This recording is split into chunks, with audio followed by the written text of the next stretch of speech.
E aí, pessoal, tudo bem com vocês? Vamos dando início aqui ao nosso terceiro episódio do RPPS Talks. Mais uma vez recebendo um convidado super especial, com muita experiência, muito conteúdo para compartilhar aqui com a gente. Eu sou o Vitor Leitão, sócio aqui da Lema, estou com o Gustavo Leite, meu sócio aqui na Lema também, para bater esse papo. Se você ainda não conversou comigo, ou com o Gustavo, ou com algum consultor nosso aqui da Lema, fica à vontade, manda uma mensagem para a gente vai ter o maior prazer de aprofundar esses bate-papos que a gente está tendo aqui com você e com o seu RPPS. Não esquece, aqui na tela tem um QR Code, então já mira aí o teu celular para baixar um certificado de participação em cada um dos episódios e também baixar o e-book exclusivo que a gente vem gerando a cada um desses episódios com material escrito. Estou empolgado hoje porque o nosso convidado não sabe, mas eu já acompanho os conteúdos, os escritos dele, especialmente há bastante tempo. Já tive a oportunidade, inclusive, de compartilhar palco, a gente fazer a apresentação junto e sempre com aquelas ideias saindo um pouco ali do tradicional, tem sempre muito conteúdo relevante para trazer aqui para a gente. Então, se você que acompanha aqui ainda não segue a gente aqui no YouTube, no Instagram, no LinkedIn, @Lema Consultoria em todos eles, a gente tem uma prática aí de praticamente diariamente, tem conteúdo novo, então já segue a gente aí, acompanha, que tem bastante conteúdo para ser publicado. Mas vamos lá, Gustavo, apresenta aí o nosso convidado de hoje. Você sabia que a Lema tem um programa de educação financeira voltado exclusivamente para servidores públicos? Conheça o Faça Render, o programa que ajuda a transformar conhecimento em resultados. Nosso convidado hoje é o Alexandre Sarkis, que você deve conhecer, professor de Direito Administrativo da FIPECAF. Sarkis, seja bem-vindo. Obrigado, Gustavo. Obrigado, Vitor, por ter lembrado do meu nome e para falar de novo sobre fundo estressado, né? Infelizmente, fiquei associado a esse tema, eu acho, né? Que eu escrevi 2 capítulos de livro sobre esse assunto, então é uma coisa que eu entendo, vai. Então, deixa eu já fazer a primeira pergunta, que agora em 2025, eu sou um novo gestor, assumi agora o RPPS, e nesse RPPS é uma carteira com diversos fundos estressados, o que inclusive é comum de acontecer, né? A gente dificilmente vê um RPPS com um fundo estressado, normalmente tem mais de um. E agora, o que é que eu faço? Eu acho que, em primeiro lugar, é bom saber o que é, né? Fundo estressado. Porque eu costumo dizer, sabe, que fundo estressado não é fundo estressante. Fundo estressante é aquele que não está dando a sua rentabilidade, você chega lá e sai. Esse é um fundo estressante. Fundo estressado é aquele que entrou em default, né? Essa é uma expressão que a gente usava muito no Banco Central. Tinha uma diretoria de normas, e a gente fazia stress tests, né? Testes de cenário de estresse, ou seja, eu pego o Ibovespa e diminuo 20%, e o meu modelo vai dizer quem vai se dar mal, né? Eu pego a taxa de câmbio e dou um pico, né? Vai para 7, quem que vai falir, né? Onde que eu...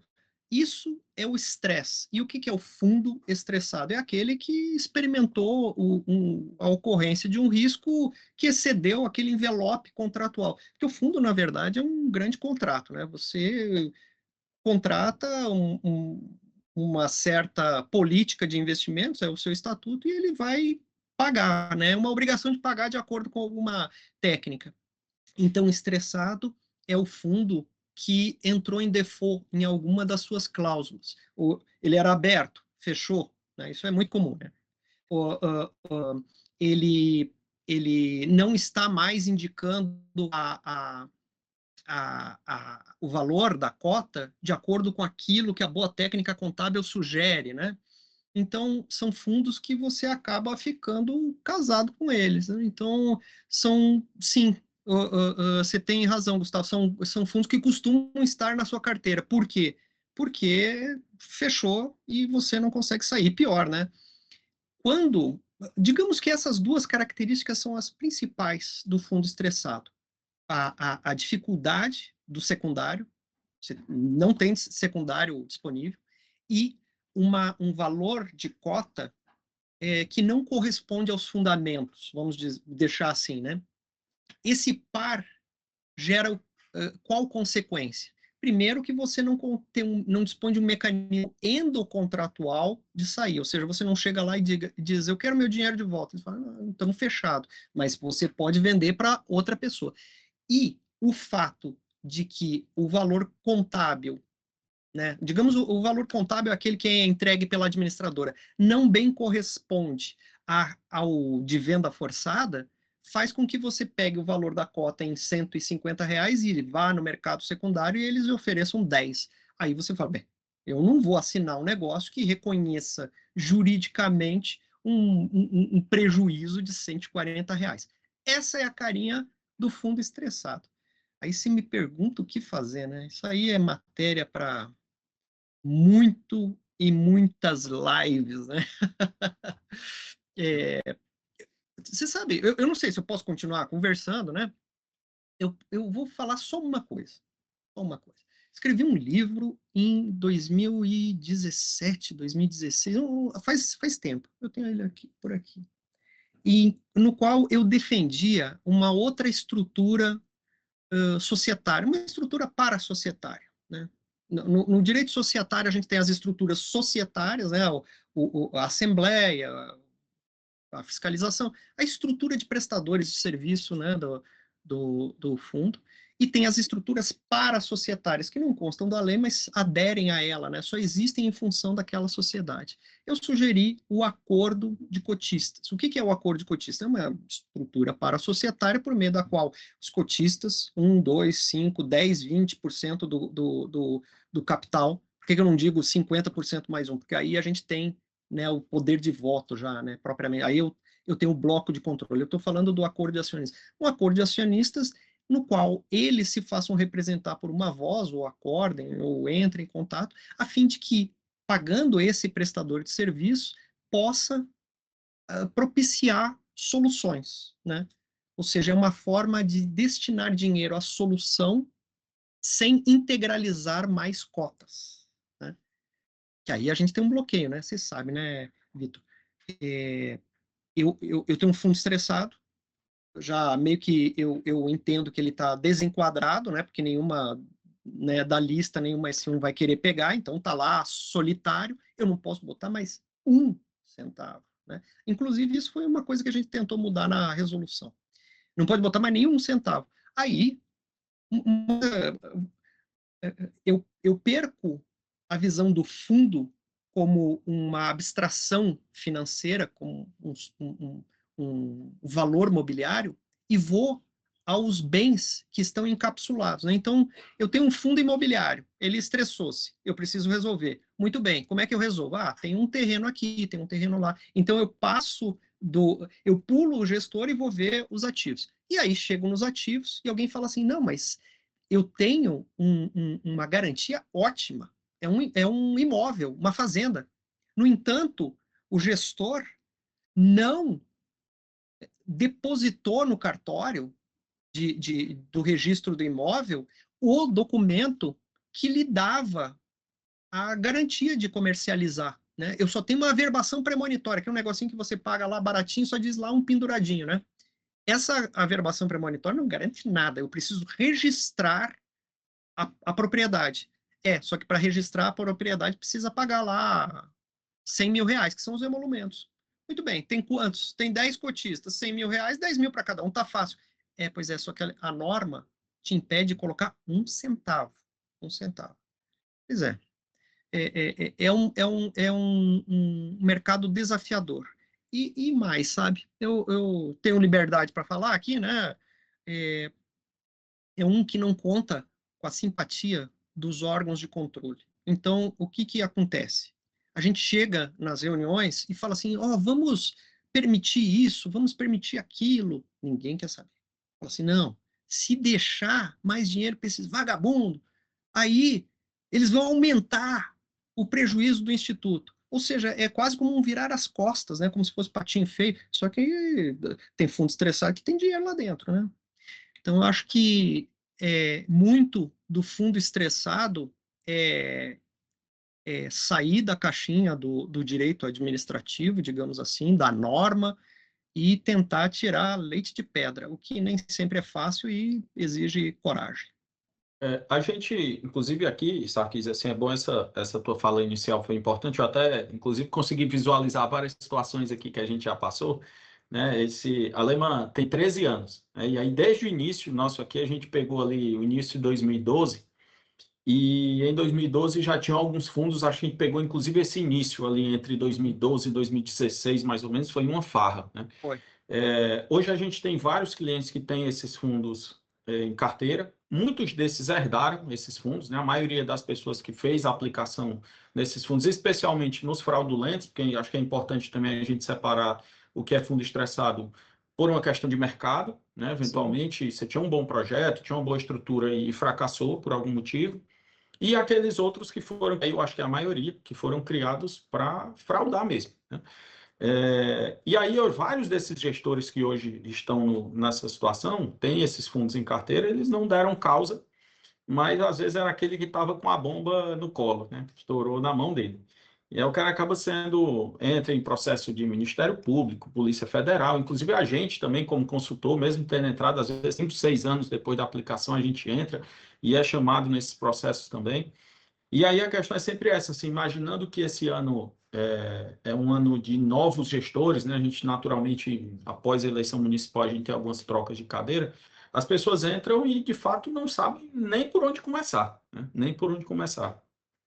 E aí fica aquilo, o que eu faço? Eu gostaria, como a gente já viu em alguns casos, as pessoas, às vezes a procuradoria do município tenta se envolver, sem muito conhecimento de causa, e aí diz, eu vou exigir o resgate, enfim, e aí não consegue de fato, né? Assim, é uma tentativa em vão. E aí eu te pergunto o seguinte, dada essa tua experiência aí, quais são os erros que você percebe, acho que mais comuns aos gestores de RPPS que assumem situações como essa, né? Então, assim, o cara entrou aqui em 2025, não foi ele que deu causa, mas ele está lá e ele acaba sem saber o que fazer, muitas vezes não fazendo nada. Passa 4 anos e não faz absolutamente nada, mesmo tendo o dever de fazer, né? O que você identifica aí como principais erros desses gestores? Antes, uma observação, um temor meu, sabe?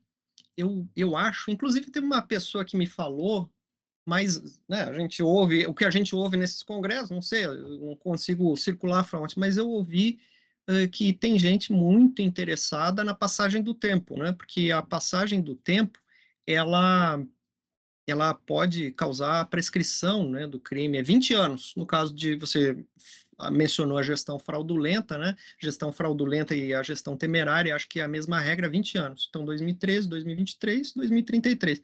Se chegar até lá sem resgatar o fundo, então aí a pessoa fica liberada, né? Fala assim, opa, muito bom, agora pode fazer o que você quiser com esse fundo aí, que né, pelo menos não vai para a cadeia. Eu vejo três erros, sabe? O primeiro e o principal, não participar da Assembleia. Não participar da Assembleia. Se você não participar da Assembleia, o quórum vai ser aquele que a Assembleia verificar, e não vai contar a sua voz, né?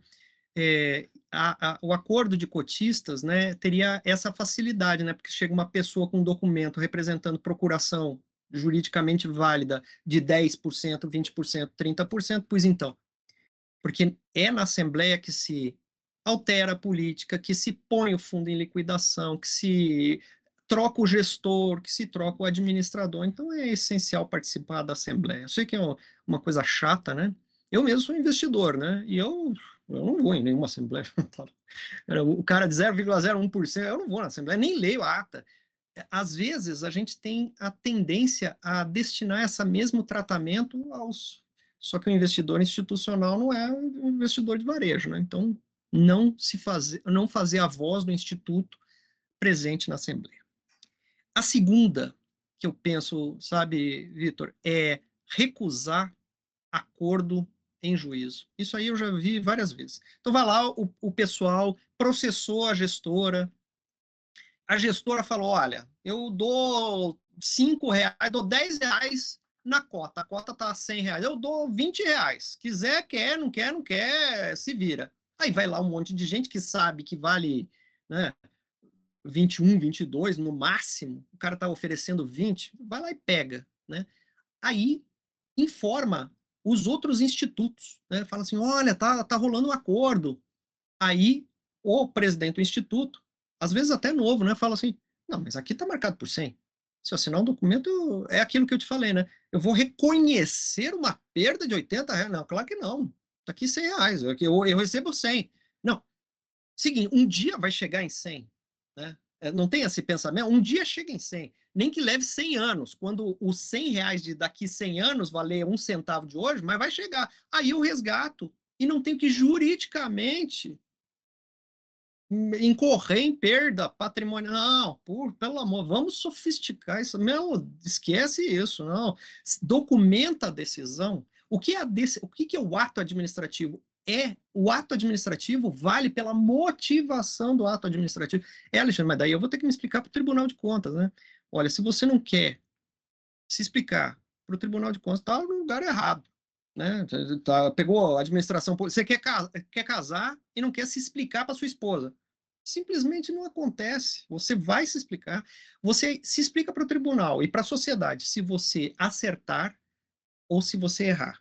Você explica se você fizer alguma coisa e você explica se você não fizer nada. Ou seja, não chegou até mim a sugestão de aderir a um acordo. Eu não aderi. Não fiz nada, né? Aí chega no final do ano, a apuração de haveres do fundo liquidado revela que não há nada, né? Tem até uma dívida. Sim, mas e aqueles outros fundos? Aqueles outros fundos entraram no acordo e saíram antes da apuração de haveres. Então, só você deve, os outros não só não deve, como receber. Você vai responder. Então, segundo erro, não ficar atento às propostas, tá? Mesmo que com perda dos fundos estressados, né? E o terceiro erro que eu vejo é um erro de ordem contábil. Por quê? A contabilidade não é um grande livro de empecilhos de ordem burocrática que você tem que escrever lá na contabilidade em números para entregar para alguém, né? Ela é um meio de deixar claro ao usuário da informação contábil, que é a sociedade, que é o Tribunal de Contas, que é o segurado do RPPS, qual é o real estado do patrimônio.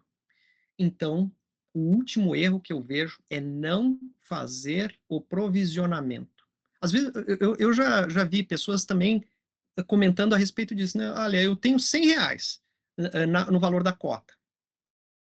Tenho 1.000 cotas. Portanto, 100 vezes 1.000, 100 mil.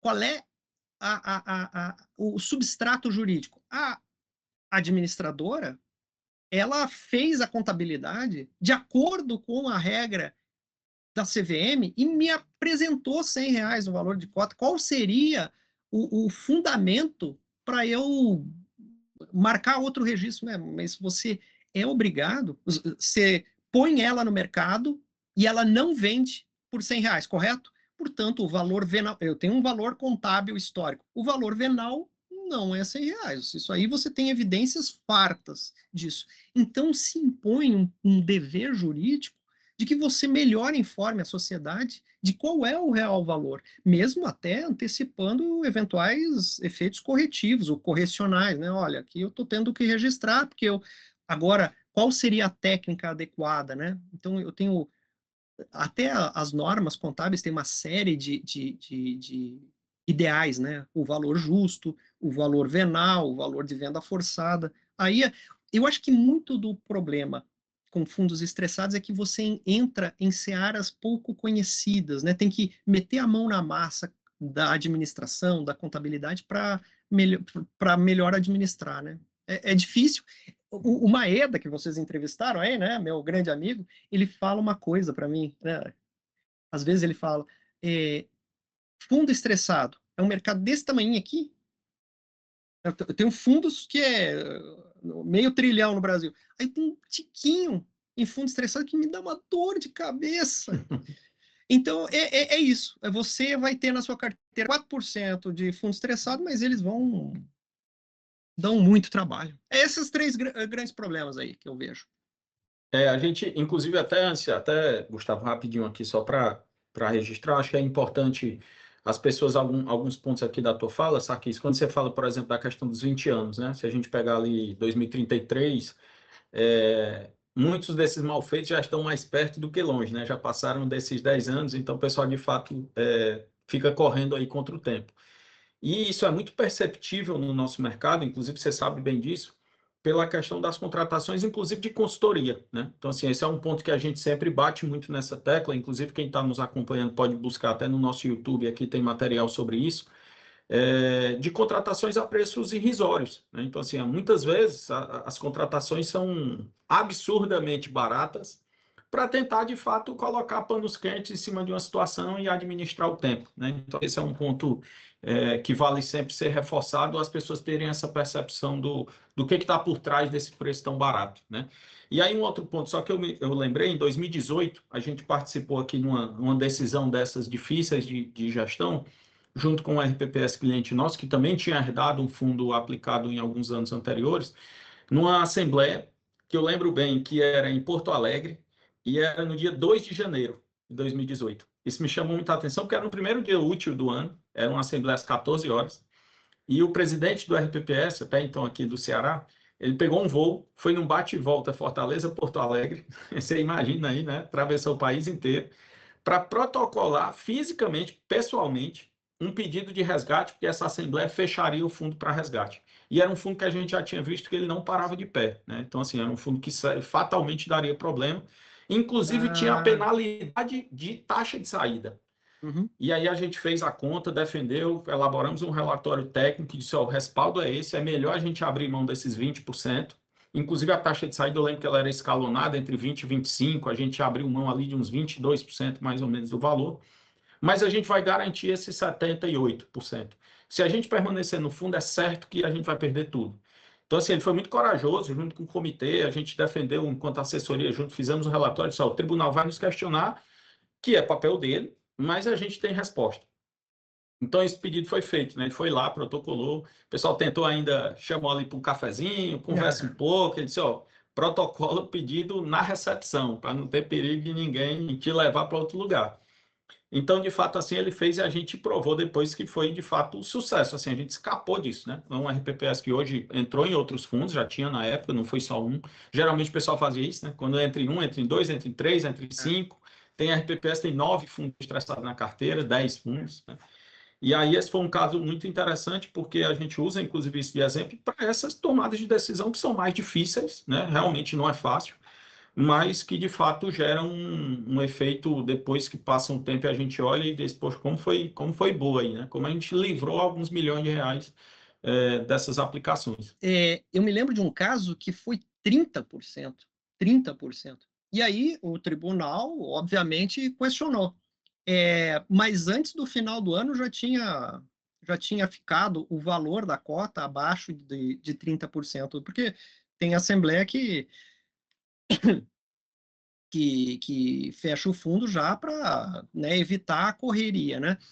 É importante perceber que os prestadores de serviço, né, eles também... É previsível, né? Se tem uma questão que chama de risco sistêmico, né? Ninguém trabalha com aquela liquidez toda, né, para ficar satisfazendo o pedido de resgate. E se meia dúzia pedirem o resgate, aí não há empreendimento bem sucedido que resista, né? Então eles ficam naquela tendência deles de tentar segurar o pessoal. É previsível isso, é previsível. Inclusive eu costumo dizer uma coisa: se você diagnostica que você tem um fundo estressado, comece a presumir o conflito de interesses da gestora e da administradora. Não é que o pessoal é todo mundo safado. Não, é que a informação já vai vir enviesada por outros objetivos que eles... É natural, se você tivesse sentado lá, você também teria esses outros objetivos de autoproteção, né? Então, mas você está protegendo o quê? Não o cara, né? Não a pessoa que coitadinha, né? Mas os interesses do Instituto de Previdência, né?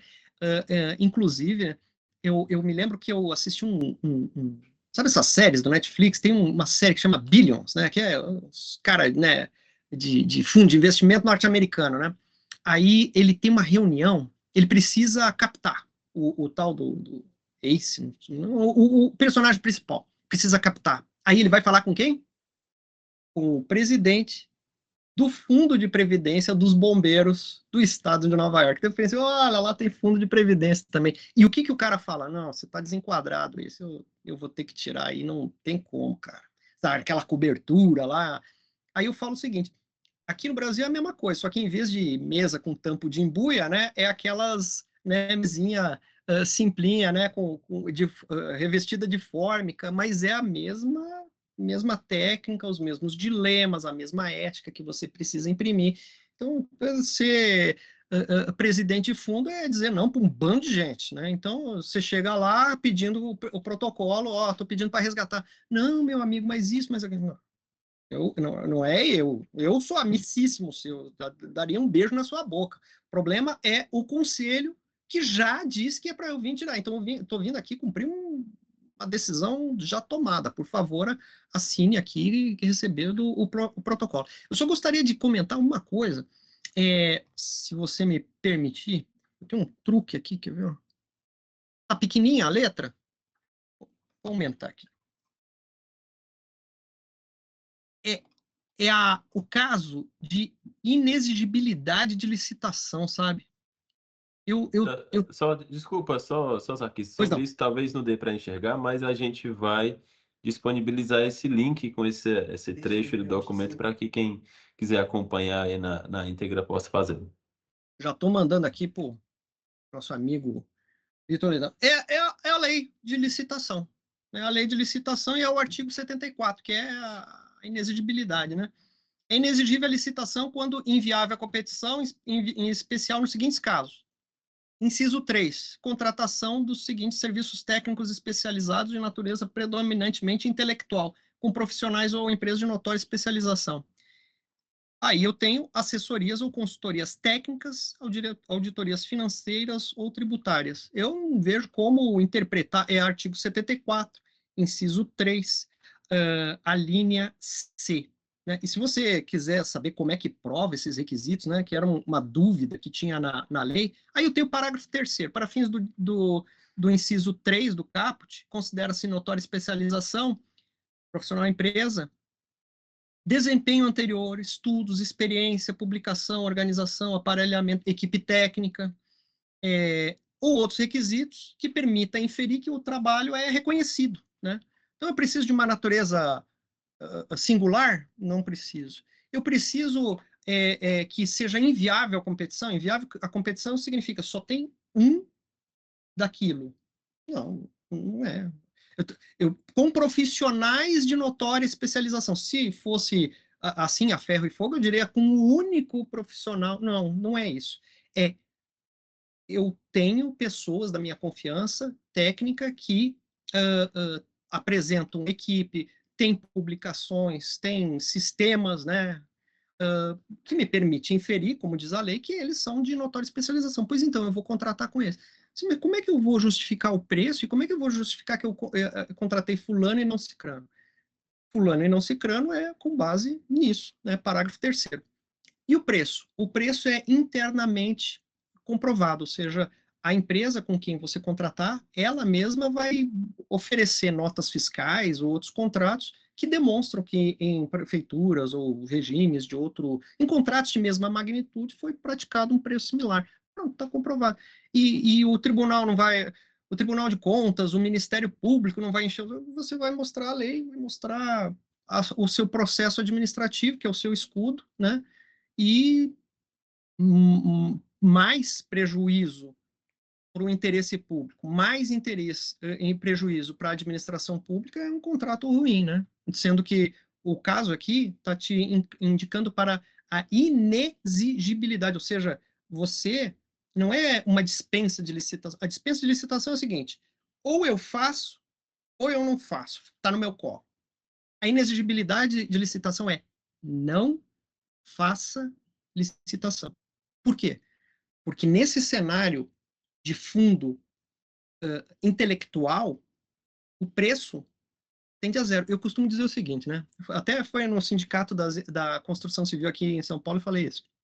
Inexigibilidade do projeto básico, né? Projeto executivo, né? Falei assim, puxa, pensa, o meu tio, eu tenho um tio falecido, né? Na Jeep. Najib Sarkis. Ele nasceu lá em Chapecó e aos 2 anos de idade ele falava. Isso aí é uma coisa que todo mundo... Né? Ele subia no muro da casa e discursava. Ele imitava, aos 4 aninhos de idade, ele imitava o Jânio Quadros, né? E ficava falando como se presidente fosse, né? Eu preciso contratar um palestrante. Contrata o tio Najib. Ele vai lá e fala. Qual é o objetivo? É subir em cima de um pódio, de um púlpito e falar um monte de coisa? Esse é o seu requisito? Não. Eu preciso de coisas que tenham valor. Como que você vai pôr isso no edital? Não, você precisa... o fundo intelectual, a notória especialização está intimamente ligada com a inexigibilidade de licitação. O que não quer dizer que virou a festa do caqui, né? Você vai procurar justificar o preço.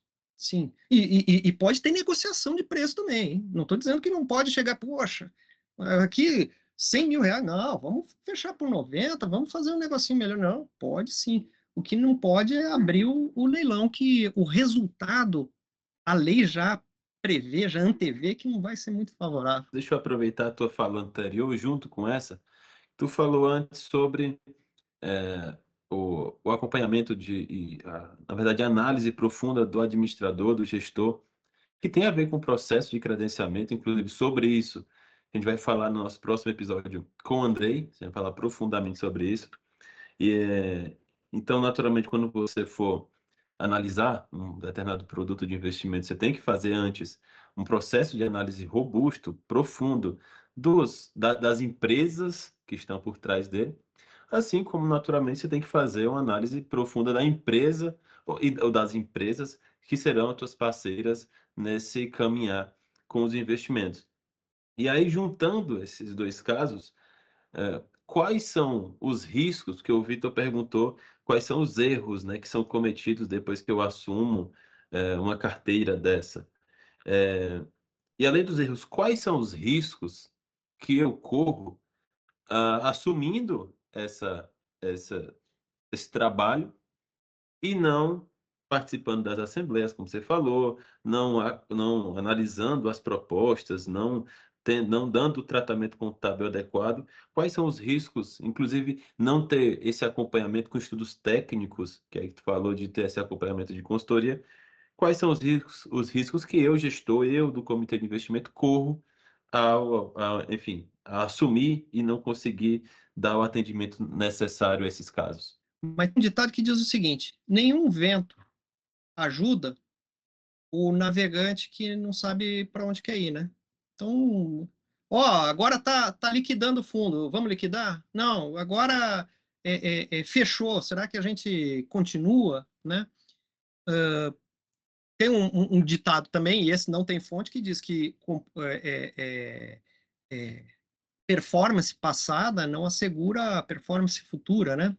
Muita gente chega para mim nos congressos e fala assim: olha, o fundo perdeu 10% esse ano, eu tenho que sair? Eu falo: não sei. Porque às vezes você baixou 10 e é justamente porque você já estava prevendo, digamos, né, um salto, né, um vértice na curva de juros, que ainda não aconteceu, mas que todos os seus estudos estão dizendo que vai. Aí, se você sai... eu até participei de uma live que eu fiz 2 carteiras, né? A carteira do idiota e a carteira do... Não, a carteira do super otimista e do super pessimista, né? As duas são horríveis, né? Ou seja, se o preço do ativo baixa, eu saio, o preço do ativo sobe, eu entro, é uma péssima técnica, tá certo? Uma péssima técnica. Então, sim, mas como é que eu vou saber, então? Justamente o que você falou. Eu preciso ter estudos. Eu tenho estudo do cenário bom, estudo do cenário ruim, estudo do cenário mais ou menos. Eu vou fazer reuniões e vamos ficar olhando e vendo e indo e estudando e pensando. E se eu não tenho esse onde eu quero ir, aí o vento que bater eu não vou conseguir aproveitar, né? Credenciamento, eu, principalmente considerando, pensando em fundos estressados, eu vejo alguns problemas, sabe? O primeiro deles, eu diria que é credenciar só um, né? Uma vez eu perguntei numa reunião, né? Uma aula, né? Um congresso, sei lá, uma palestra. quais outros fundos da mesma natureza você credenciou? Aí o cara falou assim, não, credenciar é para entrar. Peraí, você primeiro toma a decisão de entrada e você credencia aquele. Isso aí. Veja, você se limitar ao que é a exigência legal não cumpre a finalidade do credenciamento, né? Então vamos supor o seguinte, eu estou achando que small caps ano que vem vai ser uma boa. Mas eu também não sei dessa guerra, não sei, o Trump, pode ser que ETF, né, que é uma novidade, né, para falar em novidade, ETF pode ser uma boa. Bem, então vamos credenciar uma meia dúzia aí de fulano, né, vamos atrás e vamos deixar na agulha. Mudou o vento para cá, eu tenho já os credenciados, mudou o vento para lá, eu tenho os credenciados. Ah, não, Alexandre, não é assim que faz. O cara chega com o pacotinho, ele chega até com o documento de credenciamento pronto. Puxa vida. Como é que eu falo para que essa... Sabe, não tem aquele Bino cuidado que pode ser cilada, hein? O que eu quero dizer? Mantenha sempre a sua horizonte aberto, né? Perguntas. As perguntas para o fundo, para o estatuto, as perguntas para o agente, né, autônomo, né? Agora é assessor de investimentos, né? As perguntas. Eu penso, número 1, como eu saio? Como eu saio é importante, né? Se tem mercado secundário, se a ideia, né? Porque às vezes o cara fala assim, não, tem mercado secundário, mas a ideia é carregar até o final. Não tem essa? A ideia é carregar até o vencimento, ou seja, já está dizendo que ali no meio a marcação a valor de mercado vai ser prejudicial. Melhor você, né, manter a ideia, né? Mesmo que não contabilmente seja possível, mantenha a curva em mente. Então, como que eu saio? Quais são os prazos de cotização? Uma vez a gente começou a questionar porque tinha prazo de carência, né? Aí o pessoal, mas isso faz muito tempo, 2013, aí mudaram, né? O prazo de carência é 1 dia, dê mais um. Só que a cotização é tipo 1.200 dias, né? Daí era a mesma coisa, pô. E a terceira pergunta, né? Eu falei que são 3 perguntas. A terceira pergunta é quem vai pôr a mão no dinheiro? Porque assim, o dinheiro não é registro de computador, né? Não é aquela telinha lá com o extrato. Alguém vai sacar o dinheiro, né? Vai pegar. Quem que vai pegar o dinheiro? Eu ponho num fundo, tá? E o fundo, eu vou olhar o estatuto. Aí o estatuto diz assim: nós investiremos em ativo A, B, C, disponibilidades, conta corrente, até 1%. Um monte de coisa, até 1%. E 99%. Aquisição de cotas do fundo Y. Bem, então você pega esse seu estatuto e joga fora, porque o estatuto que interessa é o estatuto do fundo Y. Vamos lá, fundo Y. Eu vou investir em referenciado ao índice Nasdaq X. Bem, então você pega esse outro estatuto e joga fora, porque o que te interessa é o referenciado. E daí vai lá e vê que é empresa norte-americana. Ou seja, você tem que seguir o caminho do dinheiro para saber exatamente fazendas no interior do Goiás, né? Muito bem, quais são as fazendas? Não, estamos planejando planejando aqui, é só planejamento? Como é que tá? Ou seja, pule as camadas de burocracia a fim de compreender exatamente aonde vai acabar o dinheiro, porque é a reputação dessas pessoas a que você está atando, né? Você está se associando, né? Então, eu pego, é lá do Ceará, né? O fundo lá do Ceará investe no fundo X, que investe no fundo Y, que tem um fundo referenciado a Z, cuja principal política é extirpar com o cultivo de caju, sei lá, castanha de caju, né? Isso, castanha de caju. Não. Puxa vida, aqui eu tenho um vício moral, porque o meu município é o maior produtor de caju, eu não posso... Então, eu acho que é importante saber até onde segue o caminho, né?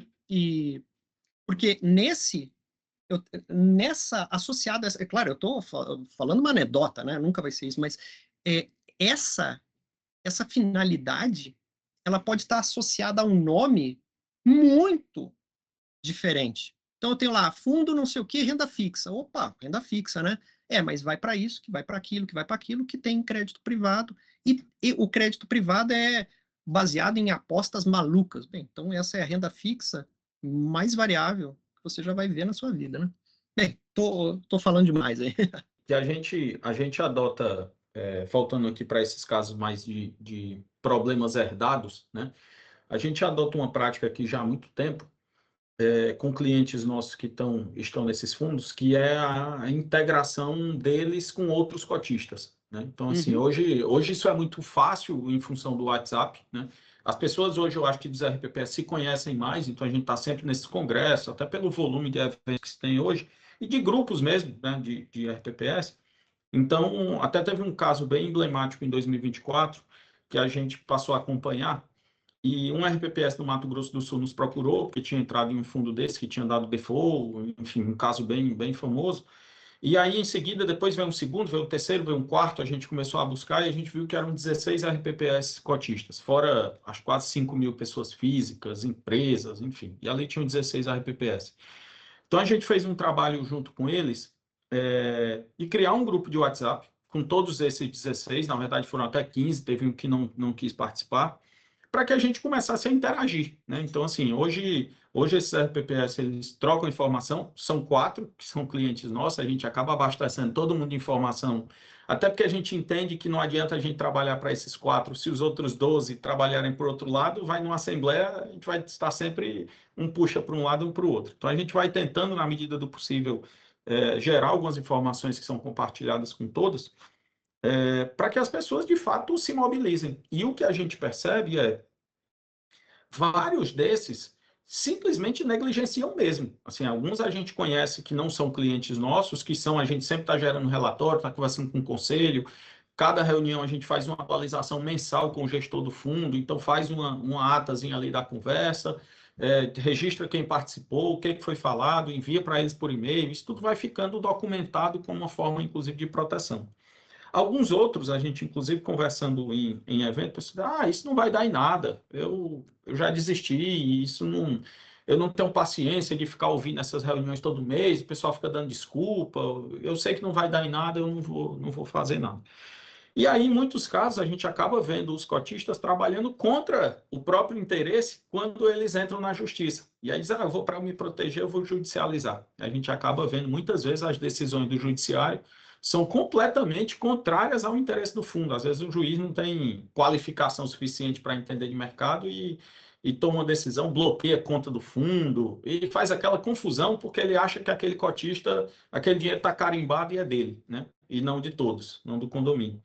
Então, assim, são algumas ações que a gente entende que a judicial, inclusive o próprio Maeda, a gente conversa sobre isso, Maeda mesmo, em algumas reuniões dessas que a gente chama ele para participar junto com os cotistas, ele disse, a judicialização é o último caminho. Assim, tentem administrativamente, com a CVM, com o gestor, com o administrador, em assembleia, mas tentem não judicializar para não complicar mais o meio campo, né? Então, essas ações pontuais de reunião, de WhatsApp, enfim, as pessoas trocam informação sobre o que estão fazendo, são alguns caminhos que eu entendo que a gente pratica, que a gente entende que são relevantes, são simples, são com custo baixo. A gente, como eu disse, todo mês faz uma reunião online com o gestor, então isso não tem custo para a gente, uma atualização ali de meia hora, mas a gente vai se documentando, né? E aí eu te pergunto assim, fora essas práticas, talvez de participar das assembleias, como você já falou, essa interação com outros cotistas, essas reuniões periódicas, tem algo mais que tu enxerga que seria relevante, assim, que o cara deveria, de fato, trazer para cá, assim, trazer para a mesa, trazer para a discussão, talvez uma reunião mais qualificada com o conselho, não sei, enfim, não me vem à mente aqui outras possibilidades de trazer mais clareza para essas situações. Eu estava procurando, aqui tem outras estantes, né? Daí eu encontrei, é esse aqui, ó. Previdência e Reforma em Debate. E nele... Cadê? Inclusive, vale registrar aqui que nós como já fizemos os elogios a você no começo, a gente tem o prazer de estar juntos agora no livro, né? Esse livro que a Ana organizou e que está sendo lançado agora em março no Congresso da ABIPEM. Exatamente. Inclusive, a gente tem um capítulo, eu e o Gustavo juntos. Aí você está lá também junto. Abrindo a parte de investimentos, eu escrevi um capítulo, responsabilização de gestores de RPPS por aplicações financeiras, né? Interessante, né? E aqui é o que eu falo, eu sugiro a criação do acordo de cotistas, que não vingou, né? Mesmo porque não contou com a simpatia de nenhum dos interessados, né? Dos grandes. Só que uma coisa que acabou acontecendo, sabe, Vitor, é que não criou acordo de cotistas, mas criou grupo de WhatsApp, né? Esse criou e é uma maravilha, né? Para quase os mesmos efeitos, né? Grupo de Zap, quem não entrar no grupo de Zap do Fundo Estressado puxa, me desculpe, mas é bobo ou está mal intencionado. Realmente é pouco valor na carteira, mas, quer dizer, tem fundo aí que tem RPPS que tem bastante, né? Esses aí deviam se especializar em recuperação de ativos, né? Mas geralmente é pouco e gasta muito esforço. Mas é o trabalho, né? O cara ele não foi imposto, não foi imposta à pessoa a obrigação de ser diretor de investimentos ou ser gestor da RPPS. Ele disse que sim, ele disse que queria, né? Então o emprego é esse, é ir atrás, inclusive, desses dinheiros. Uma pequena coisa que eu diria para os. Outra coisa, né? A gente está falando muito do legado, e você falou, né? Os fundos estressados por fraude, né?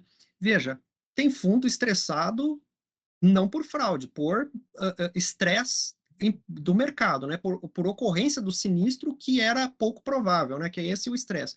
E nesse sentido, amanhã podem surgir novos fundos estressados. Então, uma atenção.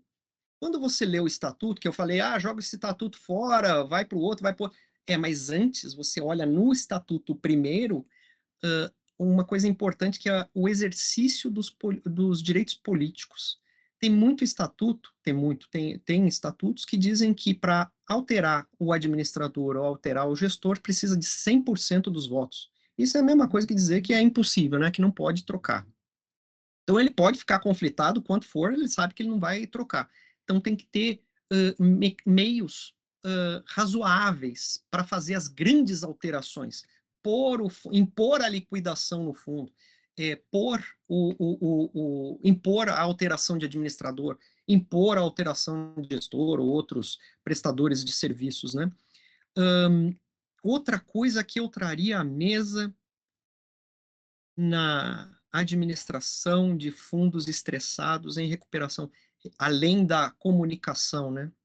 Realmente, eu acho que eu não consigo pensar em nada, e eu já pensei bastante nisso. Eu acho que a comunicação é a chave, a conversa sempre com os órgãos de controle, com a CVM, o que nós podemos fazer com o jurídico, né?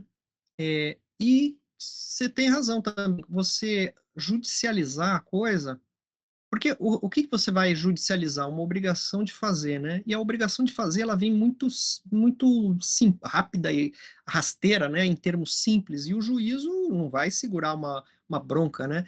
E a gente fala que o juiz não tem conhecimento técnico do mercado, mas ele não tem conhecimento de nada, né? O juiz é um grande perito dos peritos que forem trazidos ao juízo. Então, tem um cara que diz, olha, eu sou um RPPS, eu pus um dinheirinho lá das professorinhas aqui e agora estão dizendo que não tem. Aí eu notifico a administradora que quer que, né, às vezes quer que tudo vá para o espaço, que não responde nada, aí o juiz fala, não, então bloqueio, não tem o Bacenjude, eu acho que é um sisteminha que o cara põe lá o CNPJ do fundo e tal, o que tiver, ele é uma posição... não há de se esperar outra coisa do juiz nessa situação, né? No entanto, ela inviabiliza não só o resgate dos outros, dos demais, né? Ou seja, titulares do mesmo direito seriam prejudicados, como você mesmo falou, prejudica o direito até de quem pleiteou, porque ao bloquear os recursos do fundo, ele se paralisa econômica, operacional e financeiramente e se inviabiliza o resto de sobrevida que ele poderia exibir. Então, a judicialização pode impor um resultado, um desfecho meio caótico para as coisas. Eu acho que a liquidação é o caminho mais adequado. A gente, inclusive, teve um caso aqui também desse, em que um cotista tinha um gestor novo no fundo, a gente estava fazendo um trabalho de judicialização, mas isso através do fundo, né, de uma forma mais estruturada, mais organizada. E aí um dos cotistas entrou na justiça, o fundo na época tinha um caixa de 2 milhões de reais, esse cotista tinha aplicado 20 e poucos milhões, e o juiz bloqueou a conta do fundo, sufocou o fundo, acabou, o que tinha contratado de auditoria, de escritório especializado para acompanhar o caso lá no local, meio que acabou o fundo, sufocou de fato, o fundo foi liquidado, os ativos, os cotistas receberam os ativos, o fundo, o recurso está bloqueado até hoje, inclusive. Nem sei, confesso que não sei nem como isso tá, porque como o fundo foi liquidado, com o recurso bloqueado num CNPJ que, em tese, não existe mais, né? Era um condomínio e agora não existe mais. Exatamente, e aí não se tem o que fazer mais. E aí o cotista entendia na época que o recurso era dele, que ele tinha sido o último a aplicar, aquele dinheiro era dele, quando na prática não era mais, né? Já era do condomínio.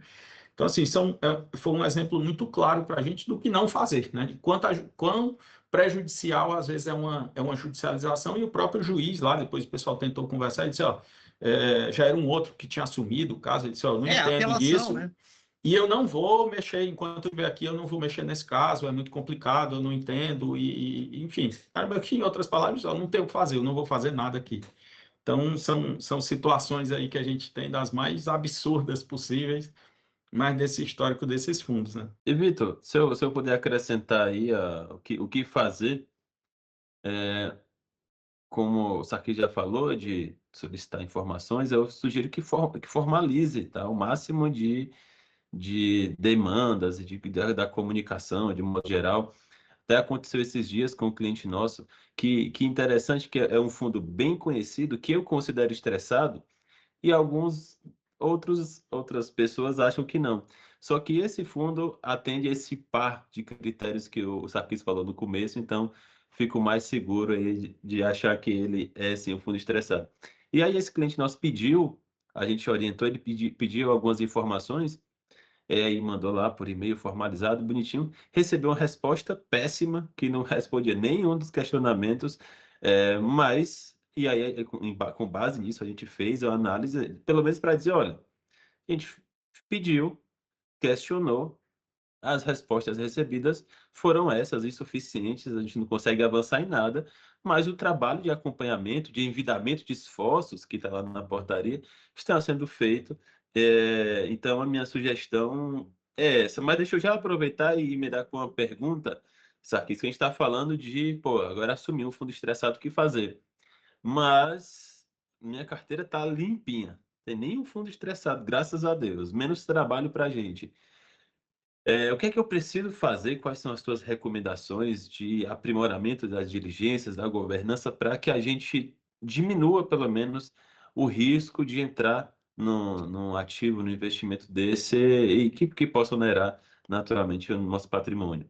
Quando eu disse ali atrás que quando eu percebo que o fundo está estressado, eu concluo que o meu fundo está estressado, entrou em default, fechou, etc., eu presumo o conflito de interesses dos prestadores de serviço é também isso, né? Nesse dia, eu vou abrir a minha pastinha, fundo XYZ, estressado, e vou documentar cada conversa, porque eu não sei se eu vou me explicar na polícia, eu não sei se eu vou me explicar no Ministério Público, eu vou me explicar. Então aqui as minhas diligências, né? Eu fiz isso, eu escrevi esse e-mail,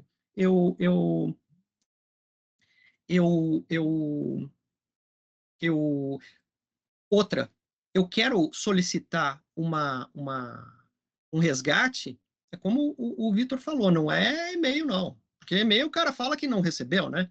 É documento postado, é notificação extrajudicial, pode ir no seu cartório de títulos e documentos que eles sabem fazer. Eu quero fazer notificação extrajudicial lá para uma empresa lá na Paulista. Tá? Pois não, senhor. O que o senhor quer mandar? Tá aqui o documento, ó. solicito no dia de hoje, imediatamente, meu resgate. Pô, então, se quiser mandar e-mail, se quiser usar o sistema dele, usa, mas também documenta um efeito jurídico, né? E documenta as respostas, né? Até é possível que, uma coisa que esses caras não economizam é com assessoria jurídica, né? Ao receber notificações extrajudiciais, é bem possível que eles já não respondam, né, de forma mal criada, né? Eles já vai responder de uma forma mais jurídica, né, digamos assim. Com relação aos cuidados, sabe? Eu acho que tem uma palavra-chave da ética na área de finanças. E a palavra-chave é o conflito de interesses. Conflito de interesse. Então você tem que estar. É como uma coisa que é natural do ser humano, sabe? Não tem aquele caminho, porque eu gosto tanto dessas alegorias das tragédias gregas, né? Tem um caminho que liga a Delfos, e lá tinha uma esfinge, né? E ela tinha um enigma. E quem... Édipo Rei é o nome dessa peça.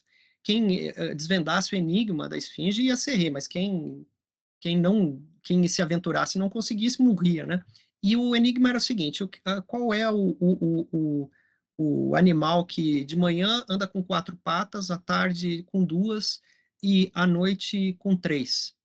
Aí a resposta é o ser humano, né? Aí tem gente que termina a análise do troço ali, né? Mas por quê? Não, é porque é o ser humano, porque ele engatinha, depois ele anda com 2 patas, depois com bengala. Mas o enigma não é esse. A esfinge mesmo fala: conhece a ti mesmo, senão eu te devoro. Não é isso? Então, ver o que não é claro, mas que é íncito a você mesmo. E uma coisa que eu acho que é íncita é o conflito de interesse. Ele vai acontecer com o Alexandre. Sabe que teve um congresso que eu falei, às vezes eu falo, o pessoal não gosta muito do que eu falo, né? Mas vamos lá. Eu falei assim, era um congresso de conselheiros de investimentos, não me lembro o que era o congresso, lá em Brasília. Daí eu falei assim, olha só, vamos supor o seguinte: eu tô aqui de gravata, né, aqui na frente de vocês são em 1000, eu sou um só, tô aqui falando, todo mundo aplaudindo, gravata bonita, etc. Eu tenho um público que me impede de prestar serviço. Amanhã eu saio e viro, né, gestor de fundo, administrador de fundo. Aí eu bato na sua porta e falo: doutor Alexandre, não sei o que, isso, aquilo, etc. Pois então, eu quero te falar sobre um fundo super seguro. Aí eu já não sou mais, eu não estou mais naquele papel, né? Então, mesmo você, todo mundo. E como é que a gente se opõe a esse conflito de interesses? Eu acho que é circularizando, né? Em auditoria tem isso, né? Circularizar. O que é circularizar? Uma coisa é aquilo que eu falei. Você credenciou só um? Você credenciou... não, eu credenciei 4. Tá, esses 4 fundos aí, né? Quem é o assessor de investimento? Não, todos são do fulano, que me ajudou a criar. Não, então você circulou mais ou menos, né? São de quais gestoras? Não, só dessa gestora. Essas várias opções desses 2 assessores de investimento, mas da mesma gestora, da mesma administradora. Não, eu quero várias opções naquele segmento, porque eu quero pôr as coisas. A pessoa vem, aperta a mão de todo mundo, apresenta o PowerPoint lá, legal, bonito, daí fala: muito bom, a gente vai te responder depois. Não evitar o calor, né? E procurar o máximo de informação. O cara tá lá falando, né?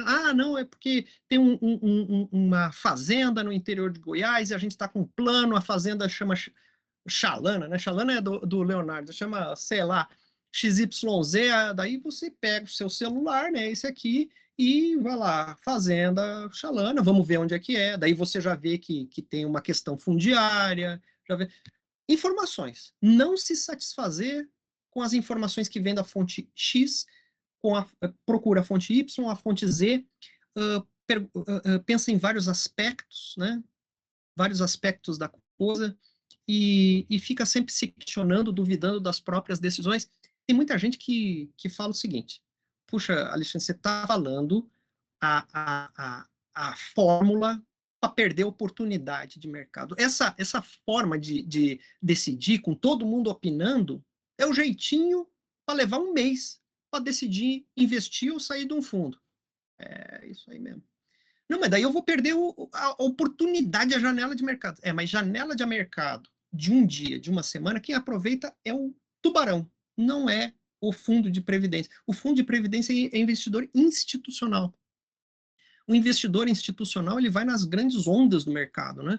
E não no intradia. Tá doido? Quem faz intradia perde um talagaço de dinheiro, no outro dia ganha um talagaço na RPPS. Não é assim. Mesmo que se você perder um talagaço de dinheiro num dia, no outro você já tem que responder para Deus e todo mundo. Então, reconheça seu papel de investidor institucional, mas seja profissional e procure circular o máximo de informações. Uma coisa que eu sempre comentava, né? Eu fui pregoeiro lá na Câmara dos Deputados, né? Uma coisa que eu falava, eu preciso consultar o jurídico. O jurídico ficava da outra porta, mas ninguém precisava saber, né? Era meu amigo, né, o Ferraz. Eu falava, não, ixi, aqui não dá para fazer, tem que consultar o jurídico. Às vezes eu entrava, ele nem estava lá, eu ficava pensando, por quê? Eu preciso de tempo para refletir. A mesma coisa, eu preciso consultar o conselho, né? Preciso consultar o jurídico, preciso consultar a consultoria de investimento. Tem consultoria de investimento para quê, meu Deus? Preciso consultar. Aí a pessoa, às vezes, né, fica nervosinha, né? Porque a compra de impulso, ela sempre se dá em condições favoráveis a quem vende, né? Então, quando você pisa no freio, acaba azedando um pouco o negócio. A gente, inclusive, muitas vezes costuma falar que o pessoal vem, oportunidade, é porque a gente tem que ser rápido, tem que tomar. Não tem problema, deixa passar essa, depois vem outra, na próxima oportunidade a gente faz. Não é isso que vai reverter a situação de déficit atuarial, por exemplo. Então, assim, não é uma oportunidade maravilhosa, até porque geralmente uma oportunidade dessa você vai entrar com um percentual muito pequeno do patrimônio, então não é nada que vai fazer ter uma relevância de fato tão expressiva assim. E o mesmo com a questão dessa segurança, né? Acho que um pouco do que tu falou aí também, é o seguinte, eu estou um pouco em dúvida se eu faço ou não faço. Não faz. Assim, se eu tiver qualquer tipo de insegurança, é melhor amadurecer um pouco mais. Mas vai passar a oportunidade, deixa passar, a gente espera outra, amadurece um pouco mais, usa isso como aprendizado, estuda um pouco mais, que na próxima a gente esteja mais seguro para tomar decisão. Os assessores de investimento, o pessoal de distribuição, geralmente não gostam muito desse nosso discurso, né? Porque o pessoal quer, às vezes, ter um pouco mais de velocidade, mas acho que faz parte do papel aí de cada um, né? O nosso é muito esse de tentar, de fato, ser mais prudente, ser mais cuidadoso e ser justamente esse braço de estar do lado do RPPS para dizer o seguinte, vamos tomar decisão, usa a gente como um apoio também para essa decisão, obviamente, mas não como o dono da verdade ou como a última palavra, né? A última é sempre do RPPS, você estar junto, a gente é solidariamente responsável, né? A gente sabe disso, então por isso a importância nossa também de ter sempre tudo documentado, tá tudo sempre registrado, o que a gente fala, a gente escreve, para que fique registrado, inclusive a nossa opinião, porque isso, inclusive, já nos salvou de algumas situações também, tá? Então, assim, já teve caso de decidir fundo estressado, o pessoal pediu opinião para a gente, disse, sai isso aí, é cilada, né? Então, assim, foge disso aí, o cara foi lá e aplicou. Então, a gente depois vai lá e documenta e diz, a gente teve uma consulta informal, a gente disse que não fizesse, e ainda assim foi aplicado, então a gente está passando aqui para registrar que isso não contou com a aprovação nossa. Obviamente, depois isso chegou em Ministério Público, eu fui convocado, e aí, para minha surpresa também, óbvio, boa surpresa, chegou lá, o promotor já estava na mão com o e-mail que eu tinha enviado. Então, eu disse, isso aqui, naturalmente, a gente estaria num processo como esse aí como acusado, né? Como participando de uma decisão como essa, e aí a gente vira para o outro lado como testemunha, então a gente tem sempre esse cuidado também de nos proteger, né? Assim, essa questão, a gente sempre, inclusive, deixa isso muito claro para eles, que essa formalização é boa para os dois lados. É uma relação nossa de consultor, é uma relação de muita confiança, mas que precisa ser mútua. Em algum momento, se a gente também não se sentir confortável, não faz sentido para a gente, né? Então, eu acho que essa relação é boa sempre quando ela é muito estabelecida em cima de confiança, que obviamente a gente vai ganhando essa confiança mútua aí à medida que o tempo vai passando, e mais uma vez, por isso, não faz o menor sentido a gente começar uma relação de confiança brigando por menor preço, né? Então, assim, por isso que a gente sempre bate nessa tecla. Mas, Gustavo, Ô, segue. Vitor, eu tenho aproveitar que tu está trabalhando pouco, eu tenho uma missão para ti, Vitor. Tu vai ter que ter uma outra ideia para a gente chamar o Sarkis de novo para conversar, porque eu só fiz um terço das perguntas que eu anotei, tá? Mas como a gente já avançou bastante aqui na nossa conversa, Sarkis, eu tenho, para finalizar aqui nosso papo, você fica à vontade, mas tenho 3 perguntas rápidas. A gente faz no final um bate-bola. 3 Tá. perguntas, 3 respostas rápidas para a gente já colocar, inclusive, isso lá no nosso e-book. Sarkis, como é que você enxerga o nosso mercado de RPPS nos próximos 4 anos? Com apoio na nova resolução, um ingresso por meio do aumento de novos produtos geralmente incentivados, né? Vai valer a pena. Então, vai ter um direcionamento da União Federal a certos produtos que a gente vai precisar conhecer melhor, né? Ah, legal. Então, me dá um conselho para os gestores em 2025. Pouca gente sabe o que bomba, qual país vai jogar em qual outro país, né? Eu acho que canja de galinha e parcimônia não faz mal a ninguém. A gente acabou de falar aí de grandes oportunidades, né? Quando o mercado oscila, naturalmente vão surgir grandes oportunidades e grandes ganhos. A verdade seja dita, né? No entanto, reitero, não é o papel do RPPS surfar essas ondas. Então, eu acho que 2025 é um ano de calma, de diversificação, né? E de calma, porque vai vir turbulência aí, eu acho. Indica um livro para a gente. Eu estou fazendo eu estou estudando um pouco para escrever mais sobre esse assunto de responsabilização do agente financeiro por investimentos. E tem uma autora que é professora e de direito penal, né? Então é um assunto um pouco denso, né? Mas ela escreveu este livro aqui, não sei se está dando para ver, Responsabilidade Penal de Dirigente de Empresa por Omissão. Né? Uhum. Esse aqui eu estou anotando, eu leio, daí eu volto, daí eu leio de novo, né? Tem um outro da Flávia Parente, que é uma orientada dela, mas esse aqui está muito bom, da Marcial Pons, Heloísa Estelita, a professora, Responsabilidade Penal do Dirigente de Empresa por Omissão. Esse aqui é um que eu estou gostando. Está aqui em cima da Lei 6404. Ainda eu penso em escrever, depois eu desisto. Eu poderia falar só uma coisa que o Vitor falou, eu achei tão interessante. O seguinte, os assessores de investimento, né? Puxa vida, teve uma vez que eu achei que eles iam fazer um abaixo-assinado contra mim, sabe? Eu fui num evento uma vez e eu comparei, né? A gente fica falando metáfora, às vezes não é tão bem sucedido nas metáforas, né? Eu comparei eles a vendedor de carro usado, né? Daí eles ficaram lascados da vida comigo, né? O que eu quis dizer, né?